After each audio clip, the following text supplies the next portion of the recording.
So today will probably be our last day with naming. I don't even know if we'll spend the whole day with naming, because it seems like we're getting it.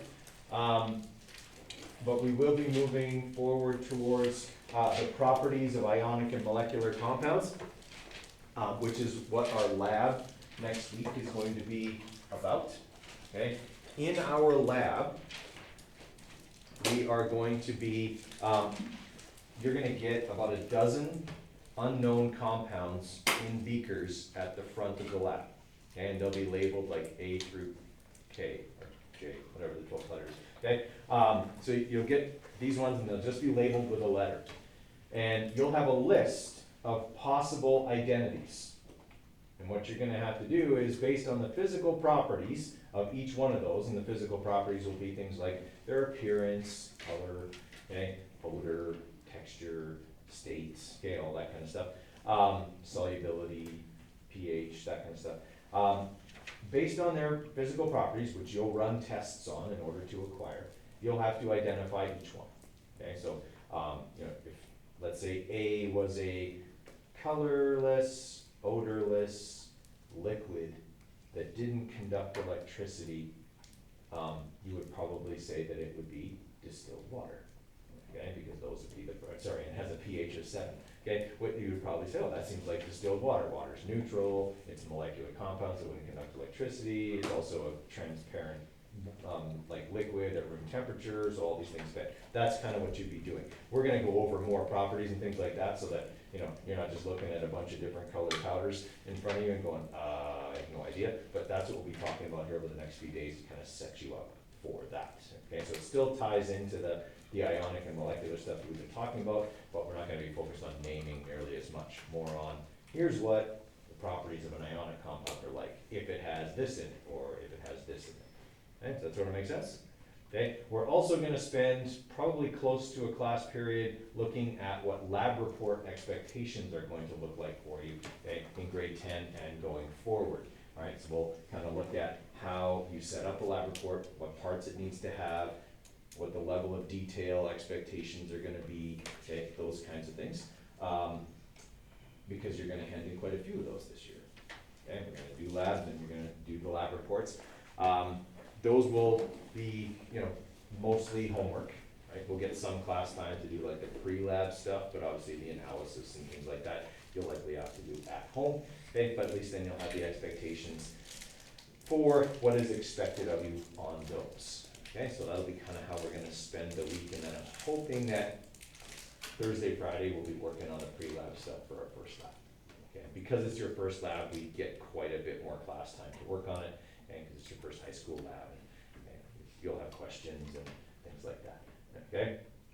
Going forward after that lab, a lab report, if you want to do like an incredibly good job of it, okay, shouldn't be more than 45 minutes worth of homework, okay, to do. Like, and that would be if you like wanted to be really super thorough and write a whole bunch of stuff, okay? If you want to do a decent job of it, 25, 30 minutes outside of class should really be all you need if you're efficient.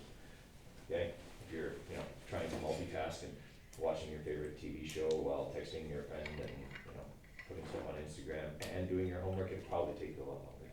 Okay. All right, questions on that? Okay, just so we know where we're going, where we're headed. Okay, I would like you guys right now to try the circled naming exercises right there. So I'm going to add a couple to that I would also like you to do here. So let's see, this one.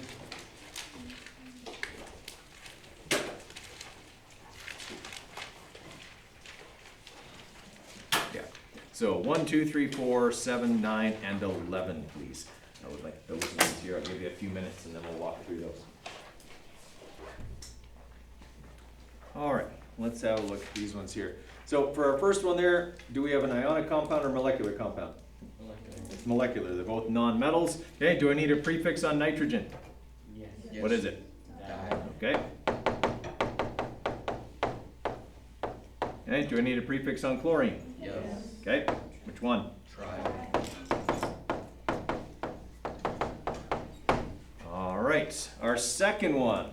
We got iron and nitrogen, what are we looking at there, ionic or molecular? Okay, it's ionic because iron's a metal. All right, so I follow my ionic naming rules. I write the name of the metal, I write the name of the non-metal, okay, ending in, "ide," not that way.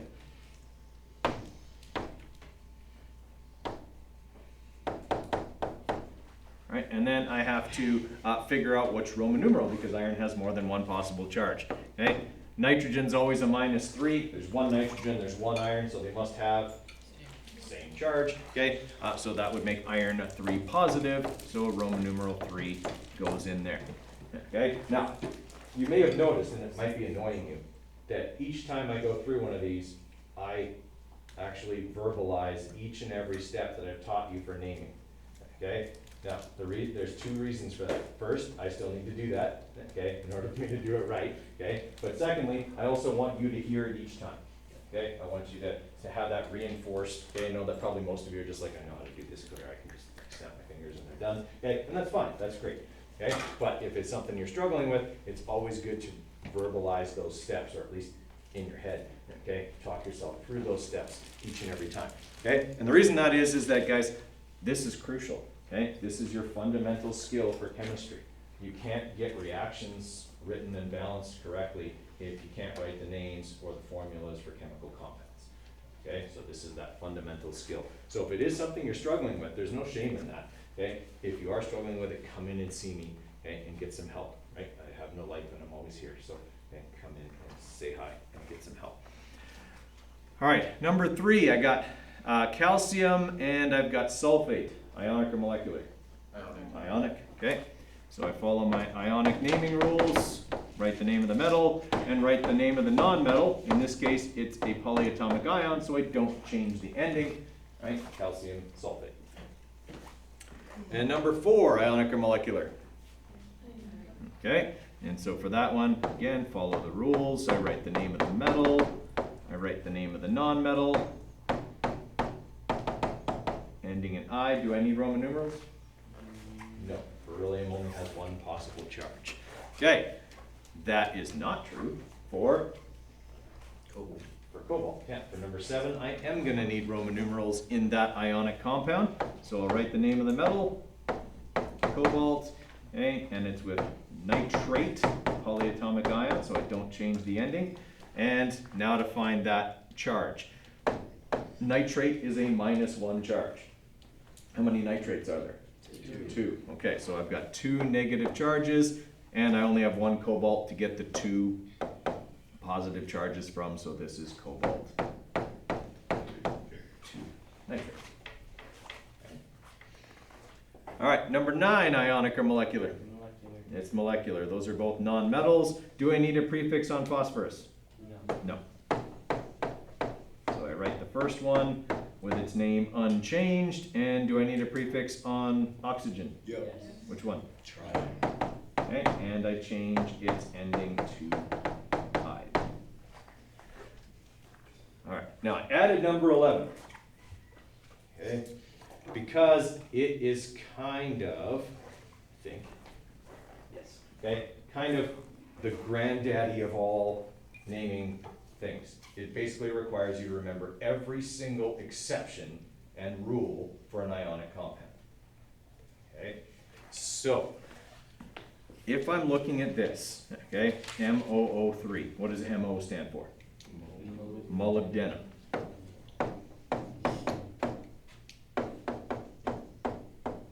Okay, and O stands for oxygen, so I'm going to change that to I. All right. Now, this one's been reduced because molybdenum normally has a charge of 6, okay? And it used to, before they changed this periodic table, have a 3 and a 6 as possible charges, but they've now eliminated it. And I forgot that because I was going to do a Roman numeral on this one, thinking I needed the VI there, but they took that 3 plus charge out. Okay, so this is just going to be molybdenum oxide, so it backfired on me because I thought I was going to have to do Roman numerals.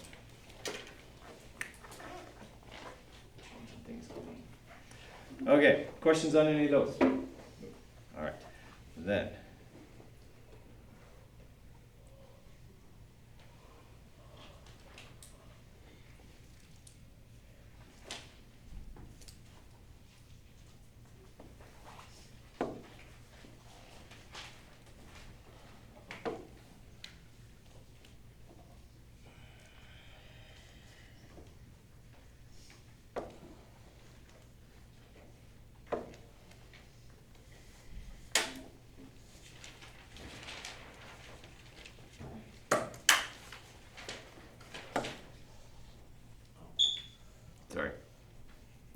ones that have the rules in them that I want here.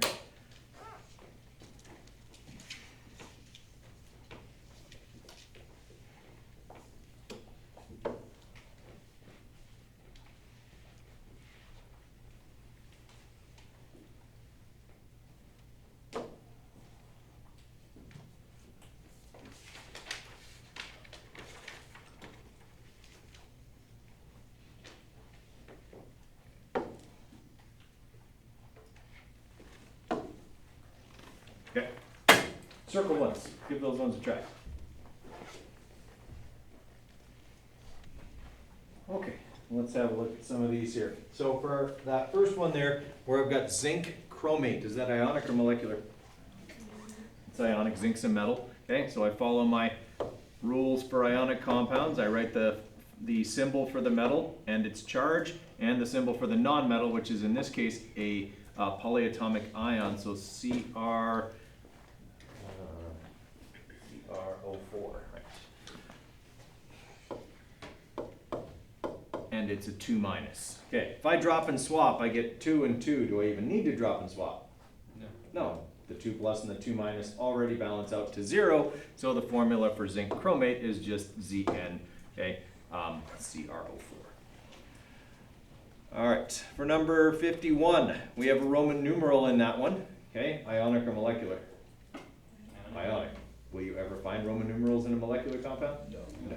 Okay, so we've got manganese, Mn, right? The Roman numeral tells us this is the manganese with the 4 plus charge, and is with hydroxide, a polyatomic ion with a charge of -1. So when I drop and swap, the 1 will go here, but we don't write 1s, and the 4 will go here. What do I need to surround this with?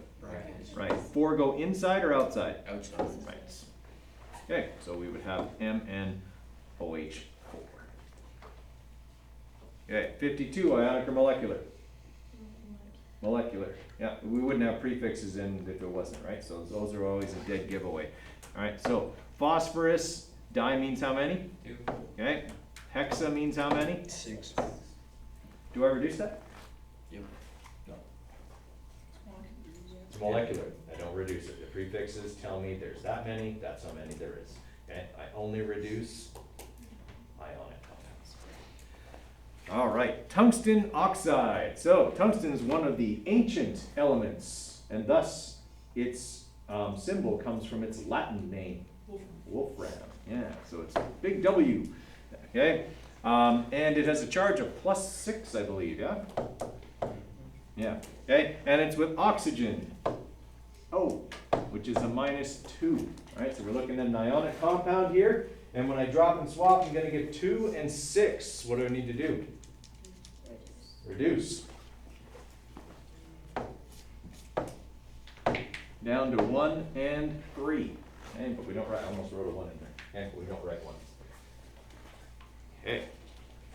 Number 55, ruthenium-4 iodate. Okay, ionic or molecular? Ionic. Okay, so ruthenium is Ru. Yeah. A long time since we used that one. Yeah. Okay, and iodate, IO3.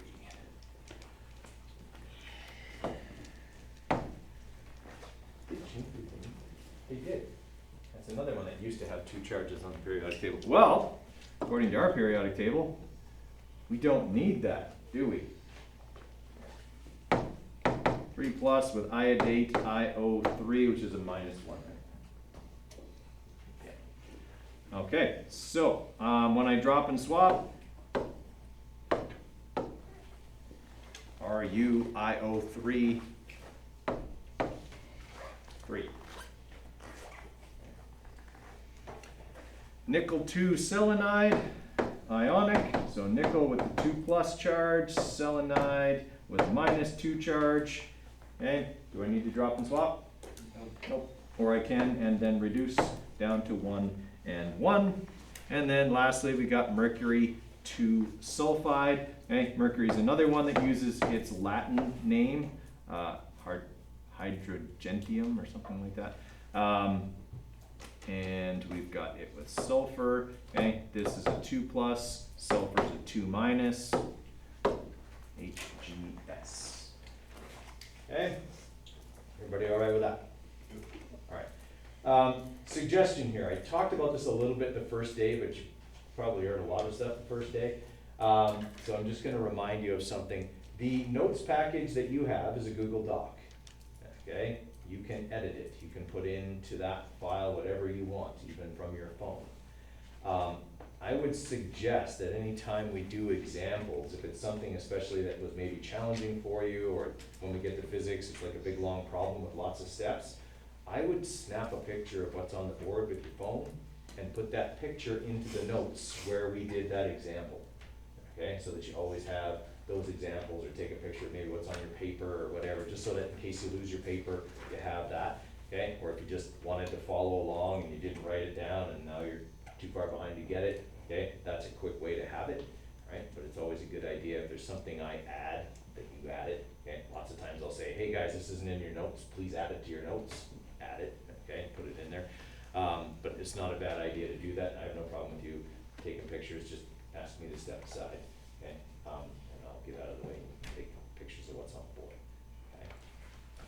All right, how are we feeling about the naming stuff? Good, okay? All right, then what we're gonna do is we're gonna move on to properties of compounds. So I'm gonna give you about a 4-minute break here till 9:30, okay? And then we'll pick up with that.